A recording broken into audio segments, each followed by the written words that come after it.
And sometimes all it takes is a spark to start a fire. Case in point, a man in Punta Gorda blames his lawnmower for a brush fire that burned close to his home today.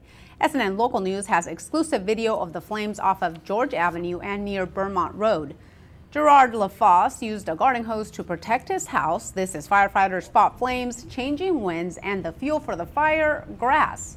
LaFosse talked to SNN Local News as he kept water on hot spots. They came right away. They came, we called them and they came within 10 minutes. Still not a big comfort to have a fire that close to your house. The fire started at about noon. This is the lawnmower LaFosse says caught a dry patch of grass on fire. Charlotte County fire crews say the fire spread about 10 acres, but no one was hurt.